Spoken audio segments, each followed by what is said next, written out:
It's the heart of summer where it's warm. We still got to get through winter, Zane. But this week we're definitely taking a dip into summer once again. I mean, yeah, we still aren't cold yet. We're heading towards the end of October, and things are still very warm outside. And we're going to be starting another warm up as we go into today, little by little, the next few days, as we head through, especially towards Monday and Tuesday. Those are going to be the warmest days this week, the windiest as well. It's all going to culminate in some rainfall, at least some, as we head towards the middle of the week on Wednesday. So the heat that comes, especially towards tomorrow and Tuesday, it's not going to be quite to record levels, although it still will be unusually warm. This is the time of year where 50s are pretty typical daytime highs. Well, Monday will be in the upper 70s. That's, 6 degrees shy of the record for that date.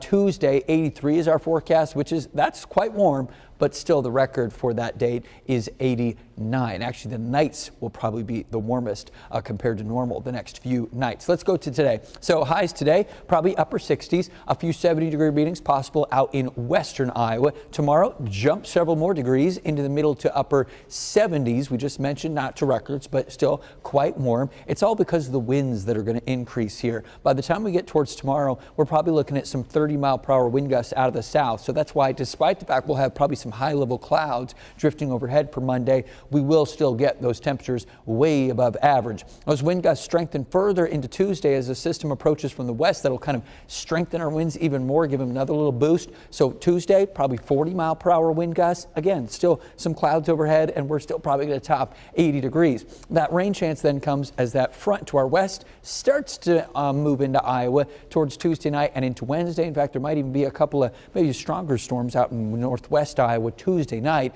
Most of us here in central Iowa during the day Wednesdays when we'll get some showers and some thunderstorms. It looks like by the evening those will be moving over into eastern Iowa, so we might sneak away with being dry for Beggars Night, but that's not locked in, set in stone just yet. We'll have to keep an eye on that specific part of the forecast. Rain potential, though, we can kind of take an early look at that. If you look just at the colors, most of us here in the middle of the state going to be half an inch or less. It looks right now like the heaviest stuff, those 1-inch amounts, those brighter blue colors will most likely be over into parts of eastern and southeastern Iowa. So we still won't be the bullseye for heavy rain, but it's another chance, especially for you folks who some of us missed out on some of the rain back this past Thursday. Now, we do have another shot at rain too, still looking in likely about a week from now as we head towards the upcoming weekend. Some showers, some cloudier skies. The beginning of November might be a little bit wet. It's still not going to be chilly either. The coolest day of the 8-day forecast is some 50s as we head towards Halloween.